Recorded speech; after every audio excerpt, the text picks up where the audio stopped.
to another installment of Wrestle Month here on Bad Movie Beatdown. And we were bound to get to The Rock sooner or later, so let's take a look at Tooth Fairy. Tooth Fairy is one of those embarrassing, high-concept projects that they make tough action stars do when they want to lighten their image and try to get a younger audience. The archetypal example is the trio of movies Arnold Schwarzenegger did with Ivan Reitman, Twins, Kindergarten Cop, and Junior. And ever since then, it seems like every single action star has to do this crap. Vin Diesel in The Pacifier and so forth. And no one has done more of them than Dwayne The Rock Johnson. Let's make no mistake here, I'm an enormous fan of the artist formerly known as The Rock. It's just that when he moved into films, this was not really the thing we had in mind. This was partly because his action movies weren't huge successes at the box office, so he tried his hand at Disney with the Game Plan. That turned out to be a big hit, so he returned to the family movie world several more times with Race to Witch Mountain and Planet 51. Wait, did anyone actually know he was in that? And the reason I bring up Arnold is not just because Dwayne was once thought of as being version 2.0, but also because Tooth Fairy has been kicking around Hollywood since at least the early 90s, when Arnold was going to star as a drill sergeant. Yes, this was such a genius project that it survived 2 decades of development hell, all for the sake of getting a muscle man in pink with a wand. Unfortunately, like a dentist appointment, we can't put this off any longer, so let's pay a visit to the Tooth Fairy. Meet Derek Thompson, played by Dwayne The Rock Johnson. He's a minor league hockey player who is nicknamed the Tooth Fairy, which will in no way prove to be ironic. This is because he's known for hitting the opposing team's players so hard that it knocks their teeth out. Oh, that is an incisor! I got the tooth! I got the tooth, baby! What a charming way to start a film aimed at children. Classy. You can't handle the tooth! And that's the tooth, the whole tooth, and nothing but the tooth! I pledge allegiance to the tooth. Oi, shut up with the tooth puns or I'll knock your teeth out! As you might have guessed, Derek is a sideshow attraction with a giant ego, to the point where he even has a customised chair set up in the penalty box for him. Derek is assigned to look after an upcoming player called Mick on the ice. Welcome to pro hockey, kid. Yeah, is there a old-timers game today? I didn't realize you were even still playing, man. I used to be a big fan.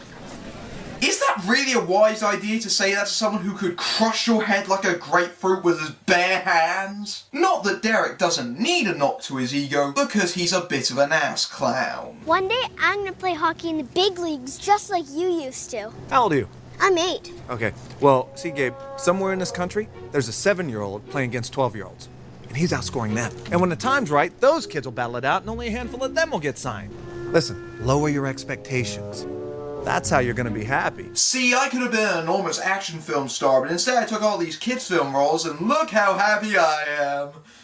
However, because the movie doesn't want us to think he's completely irredeemable, he's somehow going out with Ashley Judd's Carly. She has 2 children, Randy and Tess, the latter of whom just lost a baby tooth. That night, Derek gambles with his friends, but he's a bit short. So the best solution is to steal the money under Tess's bed. It certainly takes a lot to make The Rock unlikable, but stealing from his girlfriend's children definitely helps. And it's only $1 too. What a prick! Later, Tess is distraught to find that the tooth is gone, but there's no money. Relax, kid, you're making plenty from the Nike product placement. Derek very nearly tells her the Tooth Fairy doesn't exist, but luckily Carly comes to the rescue by producing money just in time. People forget. So then your big idea to handle it was to tell Tess there is no tooth fairy? Carly, come on. The way I see it is the reason why there's so many unhappy people in the world because they're all clinging to some version of what if. Alright, it's pretty clear in this scene that the parents are the ones putting the money under the bed.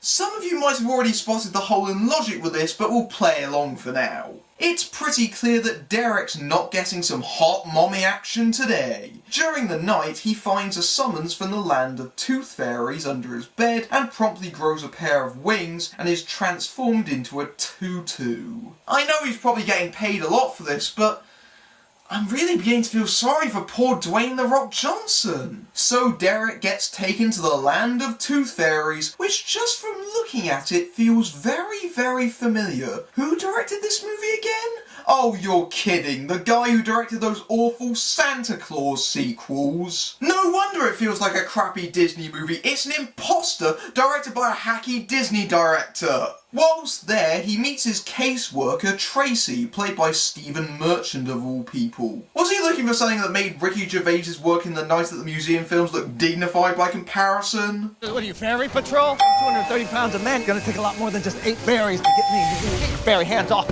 Is this ferry etiquette? Stop saying fairy! Just because you keep saying it doesn't make it funny, especially since this is a PG-rated gay joke that can't even say the word gay. And just to be clear, I'll be avoiding gay jokes as much as possible because it's not only obvious and cheap, not to mention a trifle offensive, but that's exactly what the movie's doing anyway. Tracy, right? Yeah.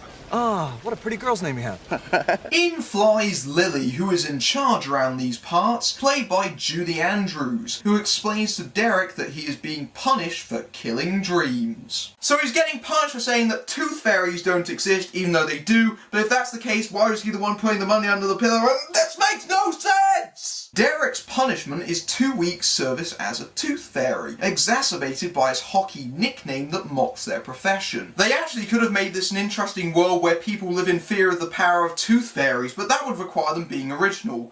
Also, I'm pretty sure I saw that when I reviewed Darkness Falls, so maybe that isn't such a great idea after all. After being properly outfitted, so he got the cheap joke out of the way, thank God, Derek, via an incredibly sloppy edit, meets with the Tooth Fairy version of Q, Jerry, played by an uncredited Billy Crystal, who basically does a 3-minute improv routine. Here's a short version. Hey, I'm telling you something that's obviously bollocks. Really? Nope, I was just making an unfunny joke, and now I'll just call you an idiot. Ha. Rinse and repeat 5 or 6 times and he got the gist. Amnesia dust. You throw a pinch, the kid forgets everything that happened for the last few seconds. Yeah, right, come on.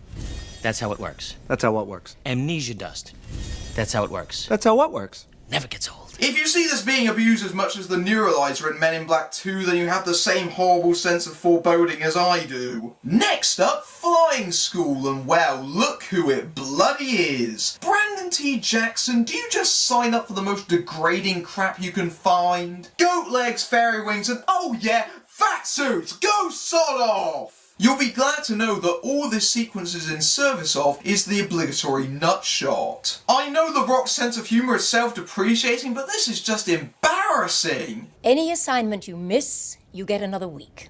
And if you fail your terms of service or tell anyone you're a tooth fairy, your time will be extended indefinitely. Call me stupid, but is there a reason why tooth fairies have to be kept secret besides extremely contrived slapstick shenanigans? Derek wakes up thinking it was all just a bad dream and manages to sweet-talk his way back into Carly's affections. Of course, he isn't just imagining it, because during a romantic dinner at his place, he gets a call from Tracy and is transformed into a tooth fairy, which means a hilarious scene where he has to blag his way out of it. Hysterical. Anyway, Derek has to drive there because he can't fly. I can't believe this is happening. Well, it is happening, so can you get in the house, please, and fetch the tooth? No, I'm not going anywhere. You're a fairy, so why don't you just go in and get the tooth? Because I'm not a winged fairy, all right? I'm a caseworker fairy. Well, given that Derek has wings but can't fly, I really don't think there's that much difference between you two. Tracy suggests Derek use the shrinking paste, which he does, to get into the house. Despite the fact that he's so small that it would make everything take about 1,000 years to complete, he manages to get the tooth and swap it for $1. Oh yeah, and there's some comedy hijinks with a cat, but we'll just skip over those.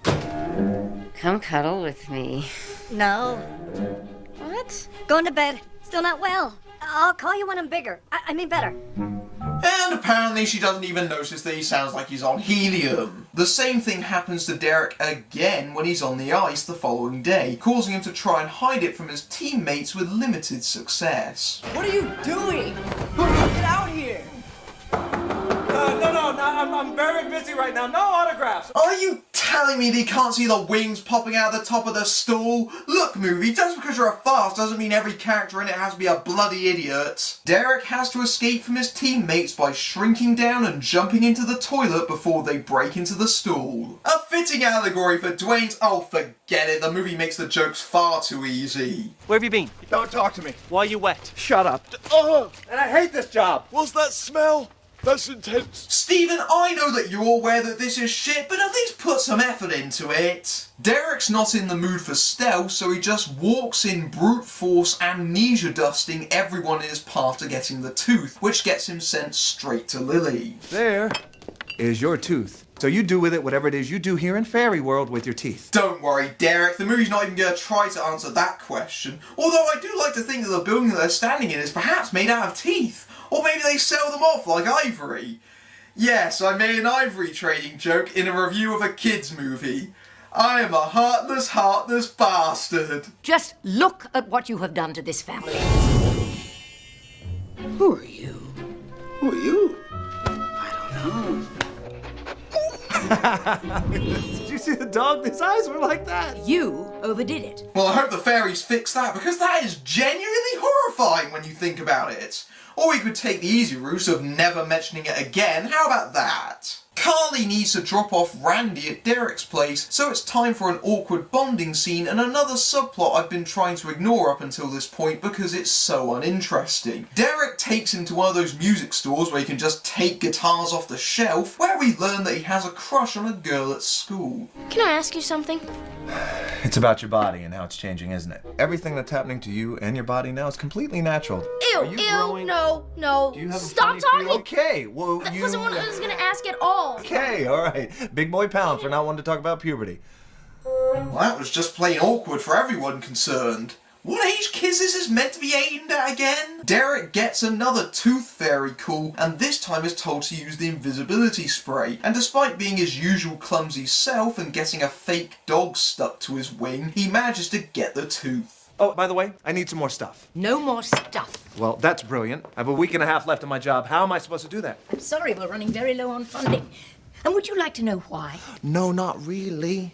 Because children aren't believing as they used to. Unicorns, leprechauns, dragons, all those departments completely gone. If this trend continues, Tooth Fairyland will cease to exist. Whilst I'm finding your story of fairy tale bureaucracy absolutely riveting, I do have an easy solution to this problem. How about you drop your total secrecy policy? Of course people are having trouble believing when you keep taking steps to cover up your own existence, Tinkerbell. On his way out, he bumps into the fairy equivalent of a drug dealer, Ziggy, played extremely briefly by Family Guy creator Seth MacFarlane, who offers Derek some illegal gadgets. And I hope you enjoyed those 30 seconds, because that's it from him! I get the impression his role was cut out of the movie, which he must wake up every day feeling eternally grateful for, because he's even billed above Julie Andrews. Derek goes on a tooth fairy run, and I have no idea how that's possible, since Tracy isn't accompanying him. Oh, that's right, because this contrived sequence wouldn't actually be possible otherwise, and Ziggy's gadgets don't actually work. Oh no,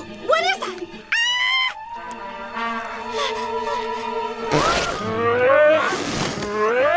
What did Ziggy give me? Fine, I just need the tooth. There's an alien on my porch! And the police actually responded to that! Only in a kids movie, folks. So Derek gets chucked in prison, where Tracy visits to tell him that his sentence has been extended. Although he does have a restocked set of gadgets to make that last sequence a massive plot contrivance. Carly bails him out of prison. I know what this is. This is you acting out because you are afraid of making a commitment. You're nervous about us getting serious, aren't you? That's it. I'm nervous about how serious we're getting. What? You're a woman, and frankly, you wouldn't understand. What? Carly, I love you so much.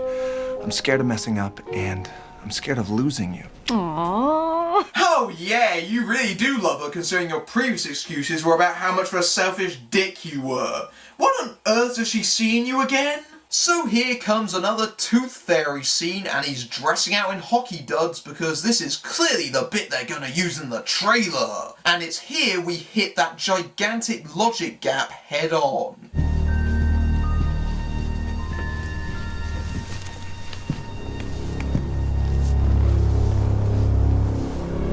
Shh. I'm just here for the tooth, sir. Just a tooth.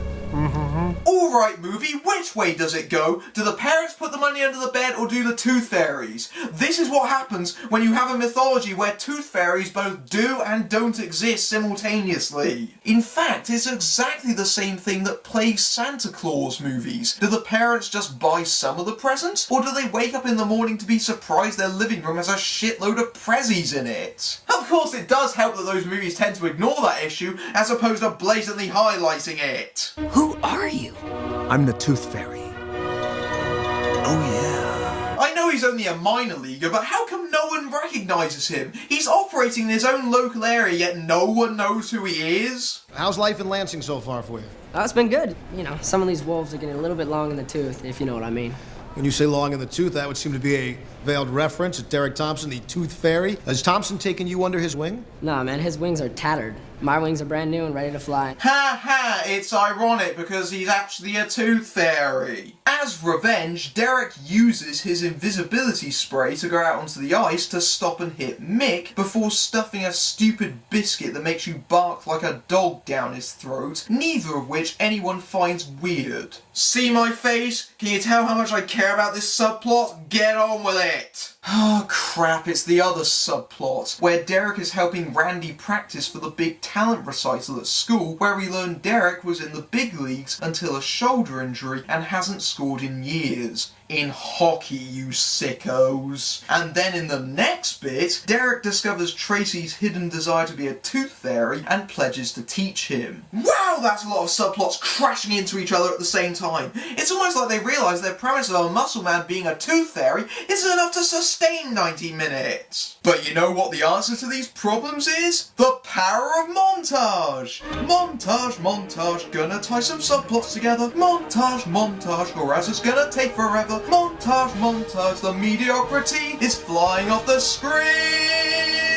Oh, and why is Derek teaching Tracy how to become a tooth fairy when Tracy was the one who taught him how to be one in the first place? The next game, Derek goes out onto the ice and tries to score a goal, but he hesitates and ends up costing his team the game. As a result, he takes his frustrations out on Carly and her family, culminating in Randy destroying his guitar in anger. Wow, kid, you have some serious emotional problems if your first instinct is to smash your several $100 guitar at the first sign of conflict. Carly finally realises just how much of an asshole Derek really is and leaves him, and his mood doesn't improve when Tracy tells him that he has his fairy learning permit. Are you out of your mind? I just lost everything that's important to me. All because, like an idiot, I bought into your tooth fairy garbage. You make one effort after all these years and it doesn't work out and suddenly you're just going to give up? It's not supposed to be that easy. And you know it. I know that you don't have wings. So that means you can't fly. And what happens if you try to escape out of a 10-story building? I'll tell you what happens. Splat! Just like that. Those sure are some big words coming from a guy who has wings that he can't even use. Man, you're a douchebag. Even The Rock's charisma can't make this guy likeable. And bear in mind, I liked him in Doom, where he was meant to be genetically evil. Derek is punished for trying to score by being benched the whole game, but when his replacement is KO'd, the manager puts Derek on, but he's got no enthusiasm and gets a hard hit. Bloody hell, movie, lighten up, you're making me depressed. You're laying it on just a tiny bit thick. Luckily, Tracy appears to Derek like his guardian angel, and that gives Derek some renewed confidence, and he tries to score once again, this time succeeding. Hell man! Not bad. And that's how Mick's subplot concludes, just like that. Can you see why I didn't care about it when even the filmmakers didn't? Unfortunately, Tracy is here to inform Derek that he has a job to do, and although Tracy could fill in for him, one look at the address changes Derek's mind. Carly's house. So in full view of everyone, Derek transforms into a tooth fairy. And don't worry about him not being able to fly, thanks to the power of Deus Ex Machina, he believes in himself enough to fly, avoiding the stadium ceiling by flying into the wormhole from the intro of Doctor Who. And speaking of cheap Deus Ex Machinas... No need to panic, it's just a giant amnesia gun. You won't remember a thing. Good luck finding your cars. Oh Oh, silly me, you gotta be careful not to wipe out people's entire memories, but it's okay to shoot them with a big fucking cannon, and they just all stand here waiting for him to do this. And what about TV viewers or people with a camera? Giving everyone amnesia is not a fucking cure-all. Tess has lost another tooth and Derek handles the job personally, revealing to her that he is a real tooth fairy by putting some pink sparkly thing in the air. It's magic, bitches! He then visits Randy, hiding his wings because I really don't know. He restores Randy's faith and uses his magic powers to make Randy the guitar he saw in the shop earlier. He then wings out right in front of Randy, so yeah, bit inconsistent. Derek? Mommy! Derek is the Tooth Fairy! You rented a fairy costume to make it up to Tess. Right, yeah, that's the reaction she'd give, as opposed to, holy crap, you bought a fairy costume and broke into my house to steal my kids away. I'm calling the police! And with his familial dispute solved incredibly easily, he's free to fly Randy to his talent recital. Wait, hang on, what time is this supposed to be? I'm guessing this is around 7 PM and Randy is already in bed asleep? What sort of adolescent kid goes to bed at 7 PM at night? Pretty good. What? Sorry, buddy, but I've already broken enough rules. Wait, where am I? How did I get here? What song am I playing? Derek delivers Tess's tooth to Lily. No, you skirted quite a few rules tonight, Mr. Thompson. Wait, I took care of Carly, I dusted Randy, and Tess, she's only 6, so pretty soon she'll forget. And even if she doesn't, at least now, she'll always... Always what? She will always believe. I hereby relieve you of Tooth Fairy duty.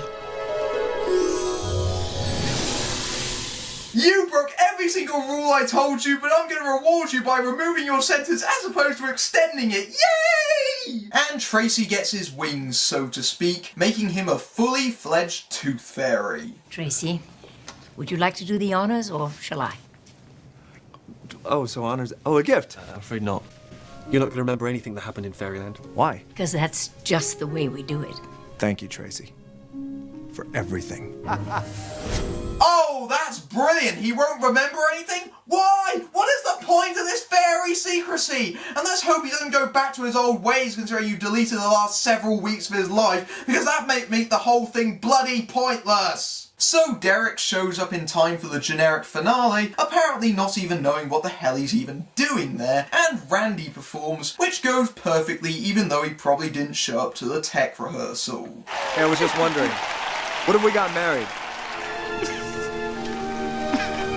Yes. Okay, so he remembers that part. And by the way, no, you can do better! So that's the end. Except it isn't, as there's still things running in the credits. We pick up to not only discover this film took 5 writers to create, but that Derek is back in the NHL, with Jerry and Lily cheering him on to check up on him. It mostly exists to give Billy Crystal an extra bit of screen time, and that's it. Tooth Fairy's about as cheerful as a trip to the dentist, but at least the gas might make you laugh more than the film does. I'm probably going to have a dozen complaints from people saying I was too hard on it because it's a kids film, and generally I avoid doing them so I don't get criticised for that, but even still, it shouldn't be an excuse for laziness. They could have took their silly idea in interesting and playful directions, but they made it as mundane and boring as possible. The film's single joke dries up fast, and it ends up relying on their incredible cast to liven up non-existent material, and it ends up drowning in subplots. There's just no feeling of magic. They've made the fairy world into an accounting